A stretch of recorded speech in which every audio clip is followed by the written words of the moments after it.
Welcome back to the Dungeon Master's Block, the place where we come to talk about the Dungeon Master, the most important person in the game, the only person capable of playing God, killing characters, and lowering the egos of all other people at the table. I'm one of your hosts, Dungeon Master Mitch. And I'm Dungeon Master Neal, aka Joke Maniac, and I really wanted you to say lowering the eagles, because I kind of missed Lowering that the It'll come back. We will mess up eventually. Okay, good. But, I mean, nobody's going to know unless they listen to the blooper reels at the end of the episodes when there are blooper reels. But anyway, and today we are joined by game designer Jonathan Tweet. He's got a whole bunch of stuff to talk about in today's episode, but specifically what he wanted to discuss is drawing out creativity from your players. And so that's something that we're going to be talking about in the upcoming meat of this episode. Also, based on our conversation, if you head over to Patreon, you can check out the campaign primer that I made that you can use an example for your own games, and it is set for the world of De'Ain Bay. Before we jump into the meat, Neal, we have some 5-star reviews. We do, and our first 5-star review comes from Appellant Con, but like Con, Angry Star Trek Con, and they entitled it New DM, 5 stars. As an aspiring DM with only a few D&D friends, this is great. My wife and I just barely found Dungeons & Dragons and we're loving it, but not having any friends that really DM, I've decided to take up the mantle, and this podcast really helps with the ideas. Just a great thing to get my brain thinking up new ideas. So thank you, Appellant Con, and I really want to know more about how that's the name you came up with. Yes, thank you so much. Our next one comes from Keel0097, 5 stars, and is entitled RPG Podcasting at its Finest. This is a very special one. The host of the Dungeon Master's Block deliver helpful, inspiring, and entertaining ways for Dungeon Masters, future Dungeon Masters, and players to improve how they play all types of tabletop RPGs. Subscribe and listen to this podcast now. My one recommendation for this podcast is that it needs more Matt Keel from the Detentions and Dragons podcast. Winky face. Note, this was one of the first D&D podcasts I listened to when I first started DMing. I would recommend this podcast regardless of my network affiliation with them. So if you don't know, that's from Matt over at Detentions and Dragons, one of the other podcasts in our network. If you haven't listened to them, definitely go check them out. Matt has been on the show, and apparently he wants back on the show. I think we can probably do that in the future, Neal. What do you think? I think we should definitely have Josh Rysted from Detentions and Dragons back on the show. No, Josh doesn't get back on the show until he writes a review like that. Oh, okay. Okay. Perfect. That's their entrance fee. So anyway, with that, let's head to the meat. I'm starving. We ain't had nothing but maggoty bread for 3 stinking days. Why can't we have some meat? The plate meat's back on the menu, boys! So welcome again to this segment of the meat. I'm super excited. Today we have Jonathan Tweet here joining us, author and game designer, creator of the Over the Edge RPG, and author of Grandmother Fish. Jonathan, welcome so much to the show. Thanks very much. Thanks for having me. Yeah, we're excited to have you. I love talking to gamers. Yes. Yes. And like Mitch said, we're super excited. And so we'll just jump right into our interview section. And with my personal favorite question, can you tell us a little bit about yourself? I mean, long walks on the beach, whatever strikes your fancy. Yeah. Well, I'm an atheist Sunday school teacher. Sometimes I lead with that. I've been an atheist most of my life, but my late wife made us join a Unitarian church where atheists are welcome. So that has nothing to do with gaming, but that's sort of the other part of my life. I've been gaming since, I don't know, my dad got me Dungeons and Dragons in 1977. And I've been doing professional game design since like 87, so 30 years. Mm-hmm. And I really love role-playing games because they encourage people to be creative. And, in my lifetime, I have seen a turn towards brands and where more and more creativity is being channeled by corporations into their intellectual properties. And I love role-playing games where regular people are creators, where regular players can invent stuff and share what they invent with their friends. And I think there's just not enough of that in that culture. You're preaching to the choir, if you will, because Yeah. we always focus on the homebrew world, because tailoring your game to who you have at your table is the best way to go. That's exactly right. You can't do that in a video game. You sort of have to play a video game the way it was designed. And great thing about a role-playing game is really it's all up to you. Yep, exactly. Hey, let me say one thing. You mentioned Grandmother Fish, but I don't think we explained to everybody what that is. Go for it. Yep. So while I was working at Wizards of the Coast, as my corporate job, at night I would work on Grandmother Fish, which was my project for teaching evolution to little kids. Like, there are lots of Adam and Eve stories for little kids out there, but I wanted one for my daughter. That was about evolution. And, turns out there aren't any books for preschoolers about evolution, or at least there weren't until I did mine. It took me 15 years to finally get it right, but I raised money for it on Kickstarter, and it sold out, and we got picked up by Macmillan, and now it's in Italian. It's going to be in Chinese and Japanese, and it's a beautiful little book for little kids that gets kids to mimic the sounds and motions of our ancestors. So they wiggle like a fish, they hoot like an ape. There's a really cute thing about grandmother mammal nursing her babies, and kids love that one. So it's this really feel-good story that actually has great science underneath it. And we know that like all the best all the best children's stories come from a parent who wants to make it for their own individual kid. I mean, look at Winnie the Pooh, right? Like, at how much The Hobbit. What's that? The Hobbit. The Hobbit. Yeah, The Hobbit. Look at nope, definitely not M. Night Shyamalan's Avatar movie. Yeah. Okay. Yeah, that's anyway, right. that's awesome. Go and check that out now. So, Jonathan, one of the things that we were talking about before you came on the show that you are excited to tell our listeners about is the RPG that you've created, Over the Edge. That's Can right. you tell our listeners about Over the Edge, any of them who, maybe some of them are familiar with it, maybe some of them are not? Tell us anything you'd like to tell us about it. Okay, well, the big thing is that the new edition has hit the stores now, so it's out there on shelves. Over the Edge is my game of weird urban danger, and I first invented this game in 1990 when I thought I was done doing professional game design, and I just wanted a game that would be really fun and really easy to play and wouldn't be a drag. And so I invented this game just to play by myself. It's a homebrew world, homebrew rules, and wouldn't you know it, John Nephew at Atlas Games heard about it and insisted on publishing it. I tried to talk him out of it because it's a really weird. I tried to talk him out of it. Yeah. Well, freeform games these days are pretty common, but in 1992, when this game released, there weren't any other games like it. And so I sort of meant it to be unpublishable. By this time I had spent a lot of time working on the Ars Magica role-playing game, which is very rules heavy and very sort of continuity heavy because it's based in the Middle Ages. And so I had to do a lot of research to know, what is the food like or whatever. So Over the Edge is modern urban weirdness. And the whole idea is that you can invent kind of whatever character you want and bring them to this weird outlaw island where there's conspiracies and weird science and psychic powers and aliens. And because it's the modern day, you don't have to read up on it. And because there are no classes or skill lists, you're inventing your character. You don't have to read up on the rules before you start. You can just jump in with an interesting character and get started. And this version, this is the third edition. It's a total overhaul. I'm really proud of the work I did in 92, but if you look at the mechanics, they were ahead of their time in some ways, but not in all ways.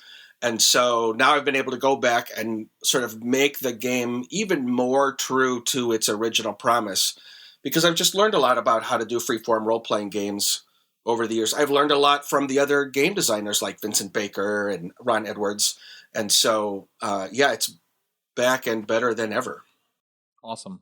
I mean, it's first of all, it sounds amazing. Second of all, I love that your story of it getting published is that I tried to convince my publisher not to publish it. I tried to make this an unpublishable game. My failure is what is considered other people's success. It's so good. I love it. So great. Yeah, it's a great story. Okay. And this leads us to our surprise question, which I guess is my second favorite thing.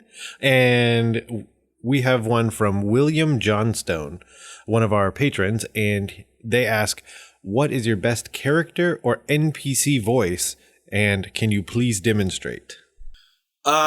Yeah, so that's funny that they would ask me that. I'm known for playing small player characters or NPCs with squeaky voices. Yes. So one was Rita Rox, the imp who defected from hell and became sort of an ally of the characters. That's so good. You know, and he had a little voice like that. And but my favorite voice story is in 13th Age, which is like Dungeons and Dragons, only you get to be more creative. I had a sorcerer with a serpent familiar, and my sorcerer would speak only when casting spells.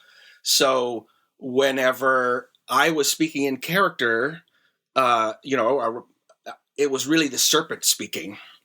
And so everyone had to like talk to me, but really you're talking to the serpent on the guy's shoulder. And that was pretty creepy.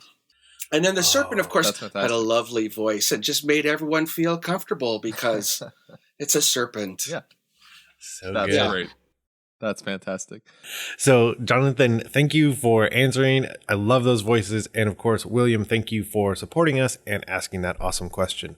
But that's going to lead us right into the meat of the episode about drawing out creativity from the players at your table, which is an invaluable resource. And I'm super excited to start talking about it. So the easiest way to start talking about it, and I think we'll probably have to rein ourselves in on this topic, is the benefits of having creative players at your table and all of the awesome things that is going to benefit the table as a whole. I don't even, who wants to start tackling that one? Jonathan, why don't you lead us off? Yeah, that sounds great. And so if you look at my games over the years, they have all one way or another tried to draw the players out and get them to be more creative with their work. And that you really see that in 13th Age, the fantasy D20 style game that Rob Hainslow and I did, and then it comes out in spades and Over the Edge by Atlas Games.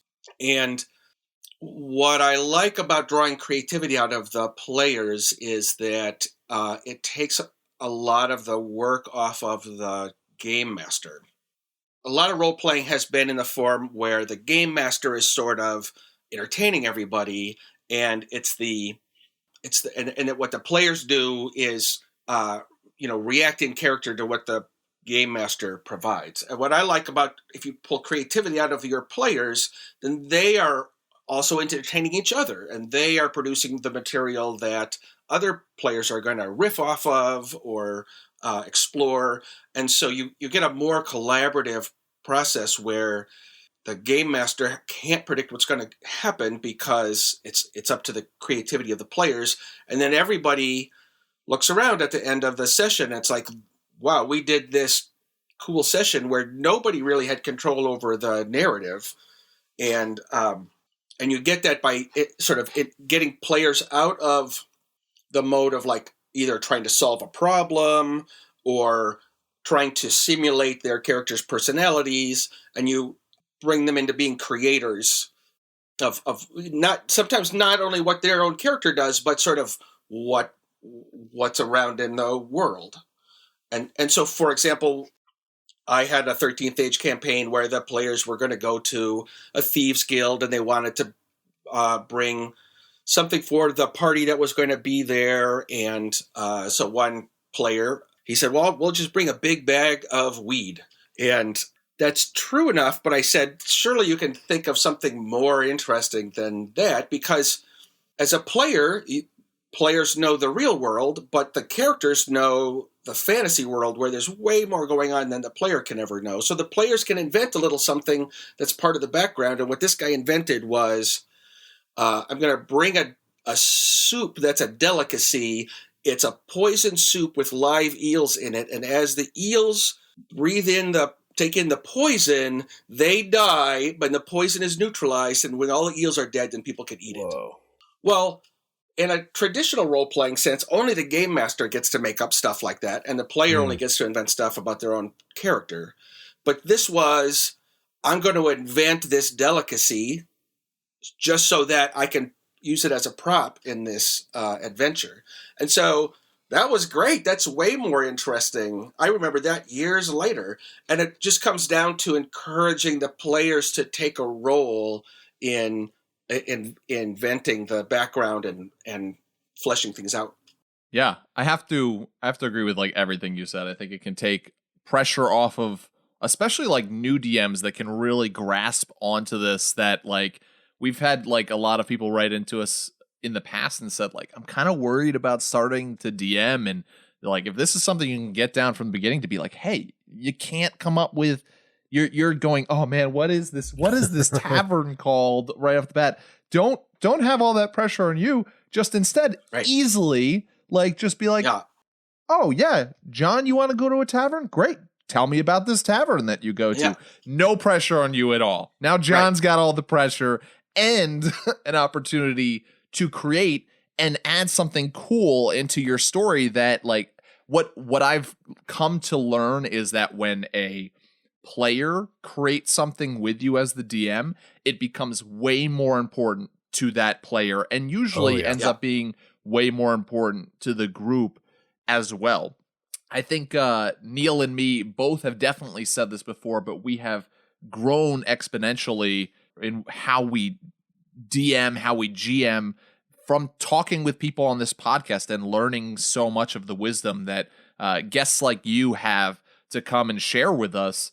And I know from the point that I started this podcast to now, it's definitely been something that I've gleaned a lot. Our listeners always tell us like, oh, like, thanks for like talking about this on the show. This has helped a lot in our group. Like, I think me and Neal would say, we're right there with you. Mm-hmm. We're gaining so much in having these discussions. And I can see in my home group, like that creativity has kind of grown in not just myself as a dungeon master, but as in players, when I bring tips and tricks and things to try to draw creativity from them.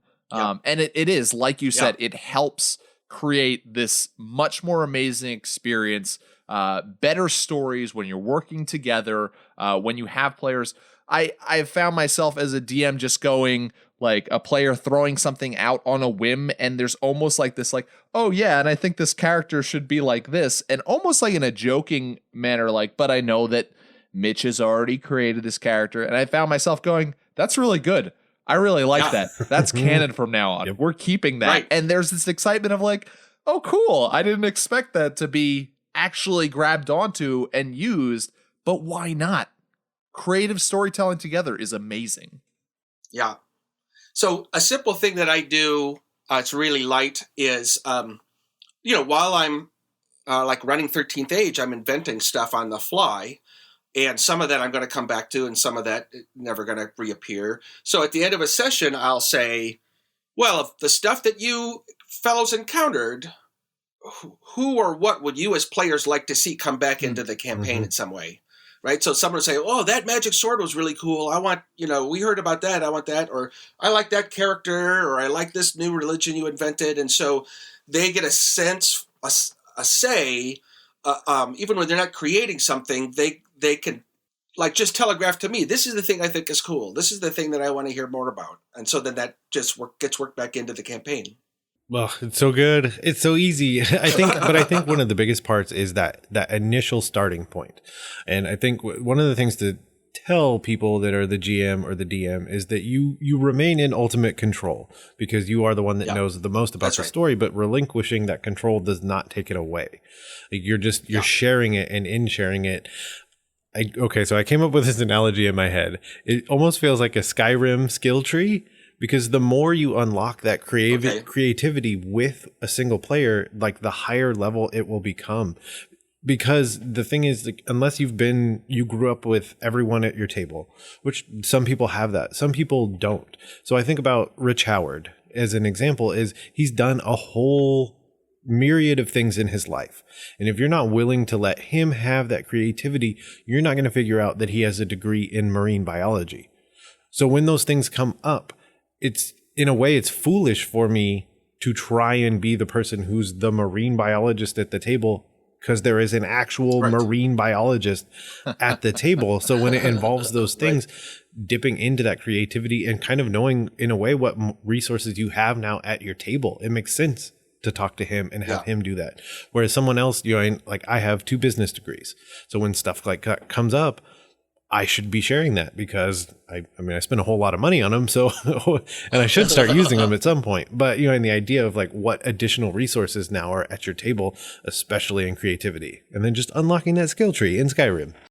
Yeah, that's great, because I think that, we've heard it before from our listeners that, oh man, like starting DMing, it's scary. And then there's this follow-up sometimes of like, I have a player at my table that knows way more rules than I do. And we always say like, good, like use them. Yeah. Like it's the same with creativity, as Neal just said. Like, I'll be honest, if I were to sit down with a like game designer or author, like I think there is like this level of like, oh, am I going to hold up? But get rid of that feeling. Like sit down with somebody at your table who's a storyteller, an author of fantasy or sci-fi or whatever it is, and go, awesome. We have this player now at my table that I can use as a resource. And rather than see it as a hindrance and like be constantly comparing yourself, use them. And like Neal said, if there's somebody who's an expert on something, when you come to that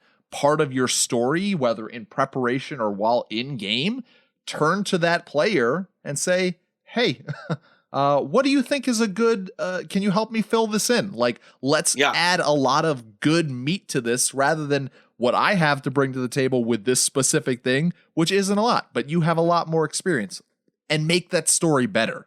Yeah. I want to go back to something Neal mentioned about how you get started. How do you get that creativity rolling? And my standard way to start a campaign is to compose a one-pager. And this is my letter to the players to let them know what the campaign is going to be like and what kind of characters they should create to fit that campaign. And it's important that it's a single page, because then I have to work to put what is going to be cool about this campaign into a single page, right? It's not the 1,000-year dynastic history of the dwarf kingdom. That is not the cool thing about the campaign, and so it shouldn't go in that one pager, right? So it's all theme and energy and direction and style, and that's what the one pager gets across. And then because it's so short, players see that they can add to it. They don't have to read 20 pages of text in order to do a thing or whatever. And so they can read my one pager and then create a character. Everyone independently can come up with a character concept. We all come together and everything's connected to that one pager, which is like where the fun is. So everyone is going to be connected to the main themes and style of the campaign. That's amazing. And it's something I haven't dealt with in a while, but a perfect example of something like that. If you're feeling uncomfortable with what to write or how to write it, looking back at Pathfinder's players guides for each of the adventure paths that they do, it's a free PDF that you could download to see like conceptually what to present. Because the other thing is with that, you're going to tell your players what kind of game they're going to play. Because some of those adventure paths, it's sailing the high seas, and then maybe you have someone focused on mounted combat. Probably not going to work out well, or super cool and they're on a dolphin, but either way.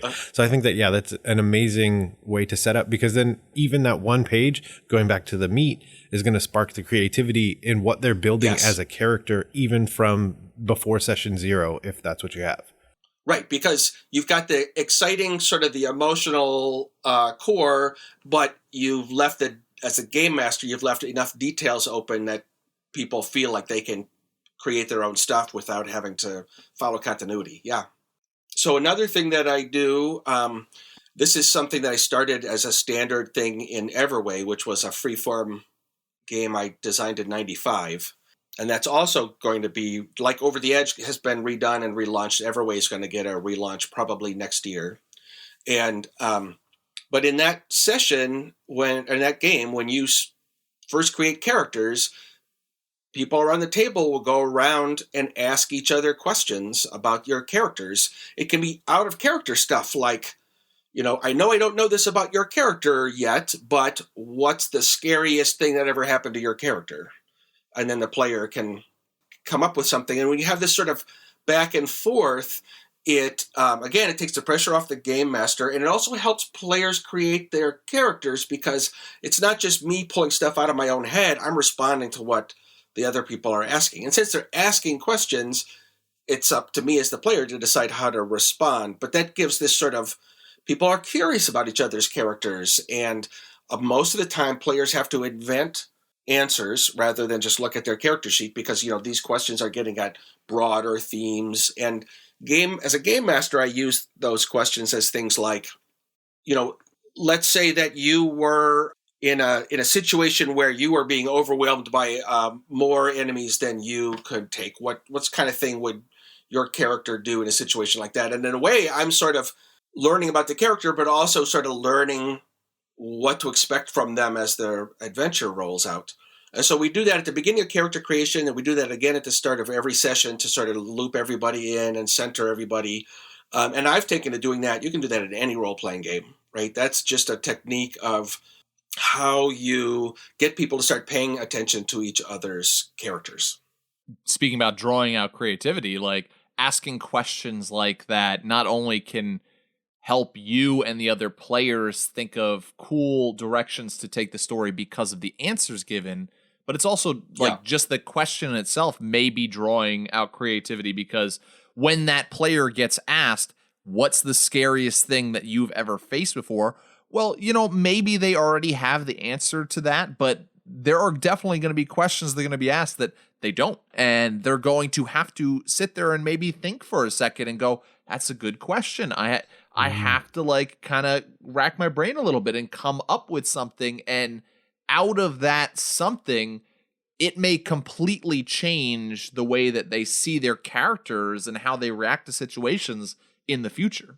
Yeah, it's a really interesting process to see play out. And you can ask players questions that their characters don't know the answer to. Like you can say, what's something that your character thinks is true but is just dead wrong? Yeah. And obviously the character doesn't know the answer to that, but now that's a way for the player to look at their character from a different angle. I like to do that a lot as the DM, and it is like, as you're saying, like almost like it is an out of character question. If there's something that the character is currently going through that as a DM, like I'm seeing like, this might be more, there might be more to this than at the moment is being seen by the players at the table, or that one player that, you're kind of talking to. And even like sometimes as a DM, you might think of, how does this affect, this player has told me about this part of their background. Yeah. How does this affect them because of that? I think what is cool about that is asking that player, like out of character, like, hey, you just had to torture that orc for information. Right. So maybe your player character didn't really let it show. It seemed like it kind of wasn't a big issue, but because of this information that you shared about in your background, does this affect your character at all? What goes through his mind that night at camp? And I find that the more that you can throw questions out like that you also want to encourage like other players to do the same with each other. Like, hey, does this affect?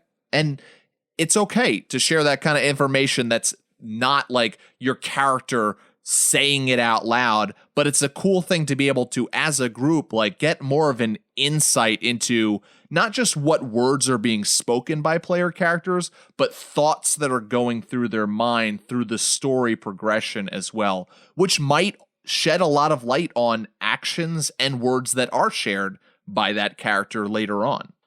Right, and so I have an example of that from Over the Edge where a character met sort of a rival.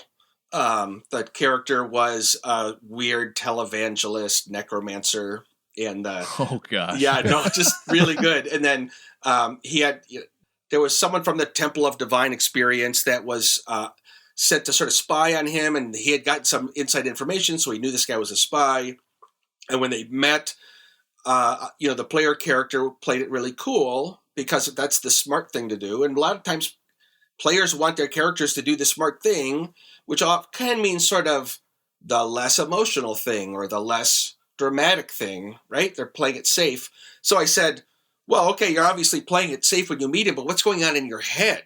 What do you wish you could say to him that you're not saying? And then I love that. Right? Exactly. So then you get the fun of, one, the player still gets to play it smart, but two, you get to see the drama or the emotional turmoil that's going on in the guy. And so, yeah, just like you said, the ability to see what players are doing or what characters are doing internally just enriches the experience for everyone.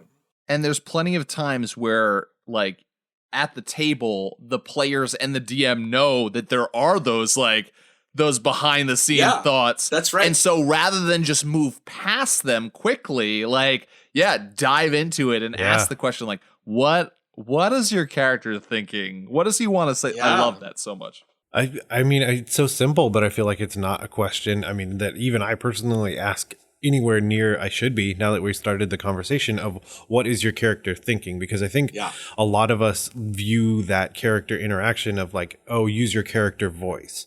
And so then the assumption is that you're saying voice, so it has to be something that I'm saying out loud. Exactly. But that's not true. It could be something that just the character is thinking. And like you said, unless it's very private and the character doesn't want other characters to know, right. But like getting in the mind, because then that's going to, if you will, unlock more creativity for you because you know exactly not just what the character is doing, but what they're thinking as well. Yeah, that's right.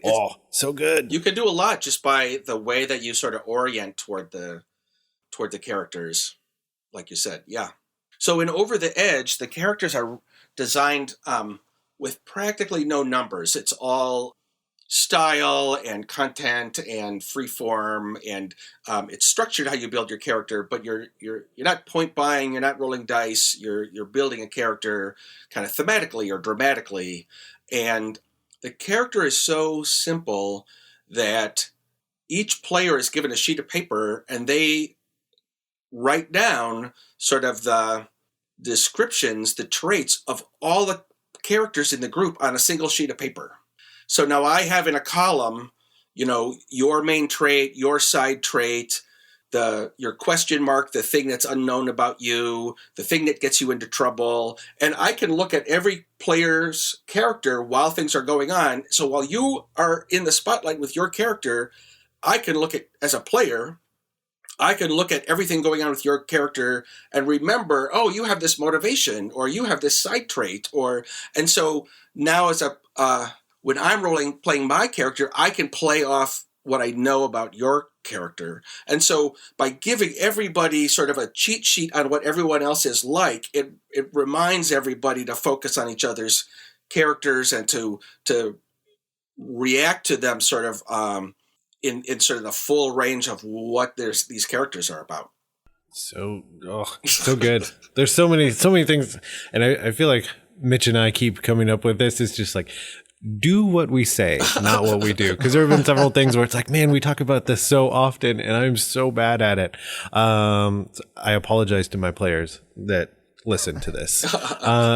So another thing that we wanted to focus on a little bit is drawing out the creativity from the group as a whole and just, and honing in on specific ways to get it from everyone.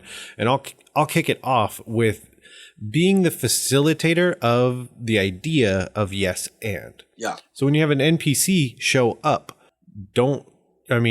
ask the players a specific thing about that NPC, but then kind of toss it around. Almost, so like I said, you're facilitating yes and.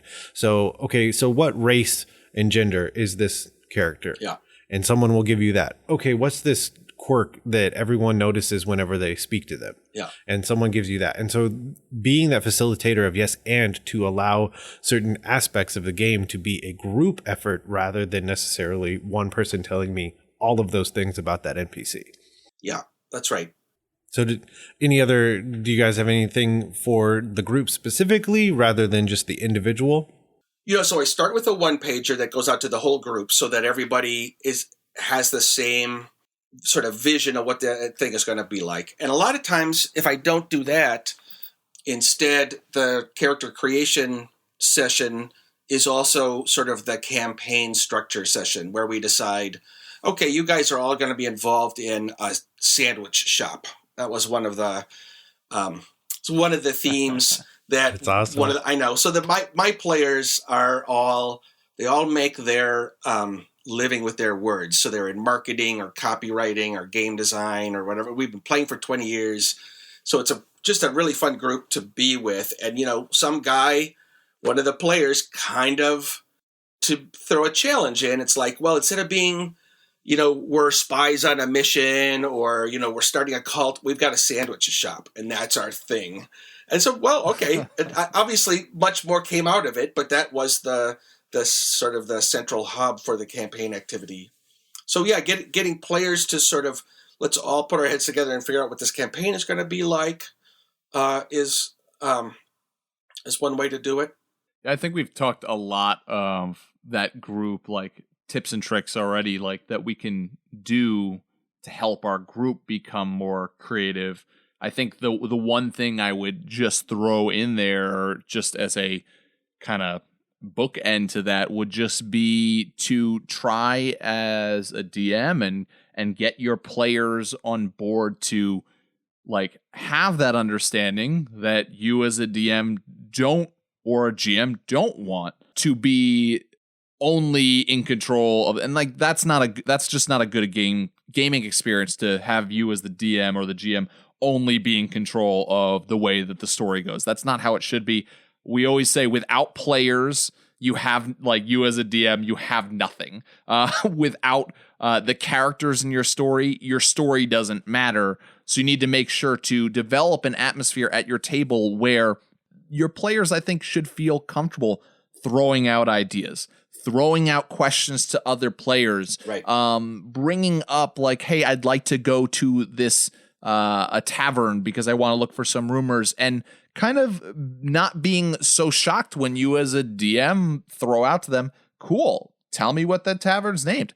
Tell me a little bit about the tavern. Who owns it? Like, and even sometimes going like, do you know the people? Have you a backstory here that, and maybe the answer will be no, but like to gain more of the storytelling as a group than just you as the DM telling them, here's how it is, X, Y, and Z. Like, I've laid it out. Don't question it. That's not what I think this game is supposed to be, what role-playing as a whole is supposed to be, what Over the Edge, as like you've said, is supposed to be. It's supposed to be doing it as a group. Right. And I think one of the important parts of that, one of the things that lets players get more creative is if the challenges that they go up against are not all make or break. Like there's sort of a standard now in Dungeons and Dragons, which I think I helped set with 3rd edition, which is that the players are going to win every battle. They're going to, and that sort of losing throws things off, right? There's so many D&D or just role-playing adventures where if you don't defeat the monsters in the first room, you can't get to the second room and it's over. And so in those situations, it's hard to be creative because if you don't do the right thing, you won't defeat the monsters and you won't get to the second room. So Over the Edge is based in a weird city in the modern day where people have all sorts of motivations. Like one guy, he was literally the shadow of somebody. So he seemed human, but there was really hardly much to him. And he wrote self-help books, which were all tripe, and then he ended up falling in love with a fan of his, and then he had to can he be a real person and have a real relationship with somebody, not as the author but as who he is, and he did this big setup where he invited his love interest to this big reveal, and he did a big reading and in public, and then he rolled his dice and he missed his roll by 1. And so his beloved was overwhelmed, didn't know what to do, and ran off and joined a cult. And but what was great was he could lose, right? Like he could fail at that, and it's still interesting. The game keeps going on, because then it's like, well, what do you do now that you failed at this? Whereas if that were a battle to the death, he would lose and be like, well, I guess you're dead. I mean, I gotta say, I think part of the best part of this show and doing the show are the little nuggets of inspiration that I hear and go, I want to bring that into my own game, and listeners write and go, I want to bring that in my own game. And so, all right, we've done it. This episode is good. It's golden. We can end here, but we won't end here, because we do want to talk about one more thing before we kind of end this conversation. Oh, first off, if people didn't make a ton of ghostwriting jokes about that character, I'm gonna be sorely disappointed with the group. Ghostwriting. Yeah. Oh gosh. So we've talked a lot about drawing out creativity in our players as a group, but there is obviously people are different. Neal, you kind of got into a little bit with the talking about like bringing up Rich Howard and like marine biology, and like we talked about like, you know, and Neal, you have business degrees, so like having different people in your group is amazing. That's how it's always going to be. People are going to be different. People work differently. People have different interests. People have different skills. So honing in, looking from the group to the individual, at the individual players at your table, do we have any tips and tricks how to focus in on different individuals and like draw out creativity from them in different ways? Right. So, in fact, if you went back 20 or 30 years, I would probably say, well, anybody can do whatever if you just draw it out of them. And now I have more experience with people, and I see that people, like you say, are different. So I think it really depends on knowing each player and pulling out of them what they are capable of, right? So I've got one player he's pretty serious about sort of his characters being successful or, pursuing his goals. And so his character was the example of the one where, because he was going to play things really safe when he met this spy, right? He was the necromancer evangelist.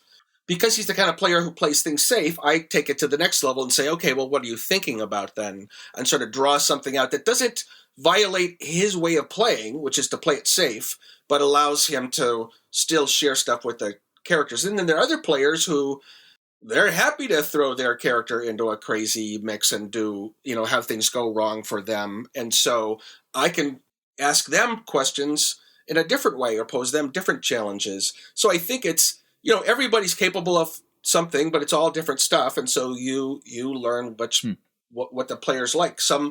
One player I know likes his character never to have someone get the drop on them or to, put them in a bind. And so, I'll challenge that player in different ways. It's role-playing for good and ill is made out of people. And so, yeah, get to know your people. Yeah.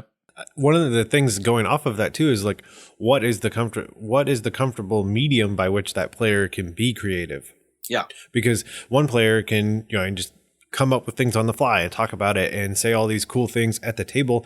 Whereas there's one player that may be completely uncomfortable with that, but then write that 10-page essay about the backstory of an individual NPC, and realizing that and being okay with that, taking that from the one player and folding it back in.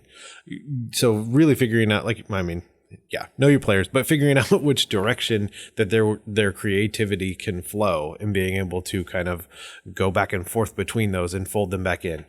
Basically having them do most of the work for you. That's the real secret of DMing. Yeah, I think there will be certain aspects of drawing out creativity in your players that will become obvious if you're looking for it from your players. One of my players, Casey, is like super, super good at doing voices and doing sound effects. Like he wanted to be a voice actor when he was younger, and he definitely has the skill for that. So one thing I've started doing at my table, and it's just something little, but they have fun with it, is personally, I'm I love doing voices, but I don't always love doing sound effects for like a monster or something that like I'll do it. And then I'll be like, oh gosh, that did not come out the way that I expected. That was horrible. So instead, a lot of the times I'll say, and I'll do something along the lines of, and the dire wolf comes out of the woods and howls, and the howl sounds like, and I'll just point to one of my players. Right. And if they do it with like gusto, I'll throw them an inspiration point because I'm like, dude, that was great. And I didn't have to howl and have my voice crack and look like an idiot in front of everybody, and now the dire wolf doesn't look intimidating at all. Yeah, that's great. So there's like little aspects like that. When DM Chris was playing with me, he just started out of the blue writing a journal for his character, and it was this whole other like it was our story, but it was our story seen through his eyes. Nice. And getting to experience that was wonderful. But I think we would be remiss to like also not notice that there are other skills in players that could draw out creativity from them. And it's not about like giving them homework. I think you want to make sure that they want to do it, but some players might be really great at painting. So what if you like had them, if they wanted to, like paint the minis for your game's characters? Some players might be artistic in that sense and like be really good at making maps. So when you throw that like white dry erase board down, rather than having, if you're not artistic, having your terrible map to have your place your minis on, throw it to that player and say, draw me a room. This is what it's gonna like. It's a chamber.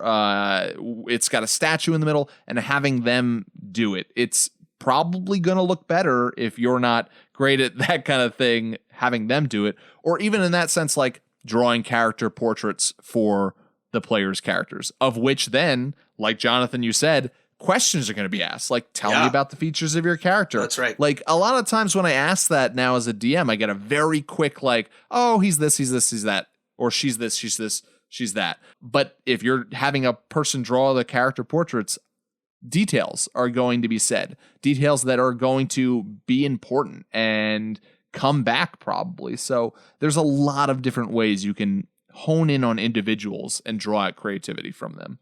Perfect. Well, Jonathan, we have the most important question for you. Okay. Where can people go on this wide world wide web, I've heard, and where can they find all of the awesome stuff you're doing? But I mean, part of that is they can go to their game stores and purchase things as well. So yes, that's right. So Over the Edge is on shelves now, and we did a Kickstarter for it last year, and hit store shelves June 1st. So that is the most comprehensive look at how I encourage creativity in game masters and players. Like everything from character creation to conflict resolution. It's all about creativity and drama and story and characterization, and so that's all great.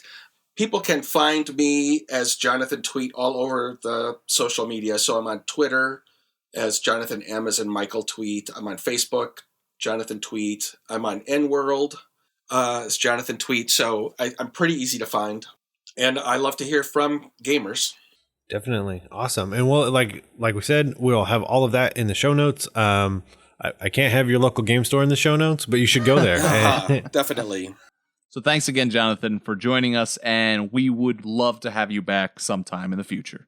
Okay, that sounds great. Thanks. But they have been asking for their mail on a daily basis. It's all they're talking about up there. That right there is the mail. Now let's talk about the mail. Can we talk about the mail, please, Mac? I'm dying to talk about the mail with you all day, okay? So welcome to another segment of the Mailbag of Holding, the place where we come to talk about stories, ideas, and questions from you, the listener. I have here an email from Possible DM Matt, and DM Matt explains that he has an idea for the start of a new campaign for his players. And so Neal, he wants a little bit of feedback on this idea, and I know that we'll have some surefire feedback for him. I'm ready. So his idea is that he would ask his players to create level 15 to 20 characters. So we're talking like high level characters for the first session. As he starts his first session, he would introduce a big bad, and his goal would be to make this big bad really, really, really powerful, a really difficult boss battle to fight at the end.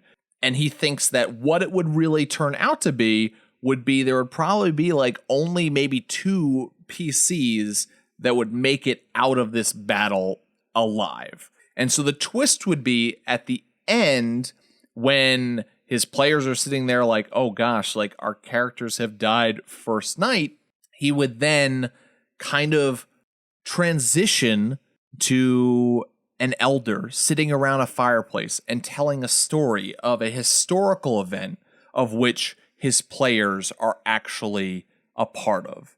And from there, he would introduce and work with his players to introduce the actual characters that are part of the campaign that he's playing. So this level 15 through 20 character would actually just be something for like an epic story that's being told around a campfire the very first session. So first off, Neal, what do you think about this idea as far as like storytelling, as far as mechanics? What are your thoughts? I think that's really good. It's a lot. Just up front, it's a lot of investment for your players if they don't know that that's going to be the second part. So if you did want to keep it secret, my thought would be to say that it's a one-shot, just to kind of have it be this catalyst, because even with a one-shot, the idea of having players die is more likely because they're willing to take risks that they otherwise wouldn't take.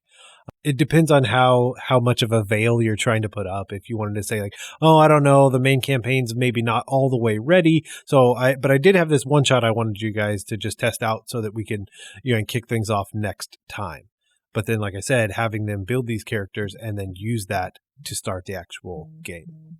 Yeah, I think you're 100% right. In fact, he does mention that they're playing Pathfinder, which if you're creating a level 15 to 20 character in any edition, that certainly is not an easy feat. Ooh. In Pathfinder, that is not an easy feat. So I think that's a great idea, Neal. You can kind of, if you're wanting to keep it secret, you can say, hey, it's going to be a one-shot, and then be like, actually, guess what? It's leading into our next campaign. This is cool. It's a tie-in. This is exciting. Or the other option would be is to be upfront with them and just say, hey, like we're going to start a new campaign. What I need you to do is create level 5 characters, but also level 15 to 20 characters. But I want you to realize that those really high level characters are not going to be used very much. So don't spend a ton of time in creation. And then the other option is to present pre-generated characters and to allow them to create the characters in who they are, while at the same time having the mechanics of them written out on a sheet. So, oh, would you like to play a cleric character for this session? Here's your cleric pre-gen level 20 character. Sure, come up with the name. Race, go for it. Even if it changes a little bit, that's not a big deal. But not having them put in a lot of work. And then, because I think the problem is that you could have that payoff that you're looking for, which I think is a really great storytelling device, be kind of trampled out by disappointment in players when they realize I just did a lot of work for a very short amount of time. Definitely. And while Mitch was giving you that advice, I looked up a little bit more, and of course, the internet did not fail me today. We can always check tomorrow, but there is because my other thought was going on to, so it's a segment on Dragon Talk where Kate Welch and Greg Tito basically hit random character generator in D&D Beyond and talk about it. And of course, if you look that up on Pathfinder random character generator, there is a GitHub page that someone created. I just typed in level 15, hit generate, and now I have a character ready to go. So it's another way that you could make the pre-gens or even have your players go and find what speaks to them. But the effort is literally clicking generate. Yeah, exactly. I think Neal and I love the idea story-wise that you're trying to pull across here. And I think there's a lot of good payoff here. Just put yourself in the shoes of your players and go, how do I get them there without there being disappointment or a lot of work for them for something that doesn't necessarily need to have that much work being there. So thank you so much, Possible DM Matt, for writing in with that great idea and that letting us discuss it. We just want to thank Jonathan again for spending some time with us and having that great discussion about tapping into the resource that is your players and drawing their creativity out of them. If you want to tell us about how you have tapped that resource that is at your table, you can always email us at dungeonmasterblock@gmail.com. Yeah, and of course, if you like this episode or any of the other ones, head on over to iTunes where you can leave us a 5-star review, which we'll read on air. And we are dangerously close to 500. Ooh, dangerously close. You can follow us at Twitter at DMS_block. That's at DMsBlock. And you can like our Facebook page. Both of those places will have updates about current episodes of the show, links to our guests' Twitter feed, and much, much more. So this week we have another Patreon shout out, and today's Patreon shout out goes to Venture Maidens! Yes, if you listen to DM Nastics, you have heard many times. Celeste is the DM for Venture Maidens, and we appreciate their support. And to them, I say, venture away. Yes, thank you so much, Venture Maidens. The Dungeon Masters Block is a proud member of the Block Party Podcast Network. Check out our other shows like Geek Wars, We're So Bad at Adventuring, Detentions and Dragons, and more. As always, thanks for listening to the Dungeon Masters Block, the place where we come to talk about the Dungeon Master, the most important person in the game, the only person capable of playing God, Killing characters, and lowering the egos of all of the other people at the table. I'm DM Neal. Good night and good luck.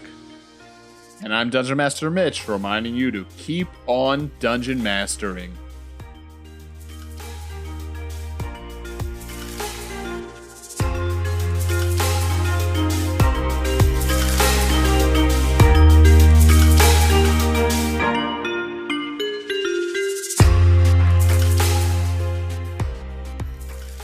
It's not inspiration, it's not wisdom, and it's bad advice.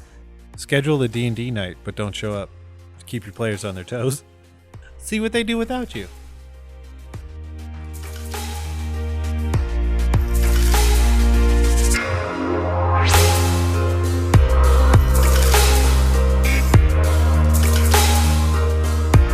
Goodbye.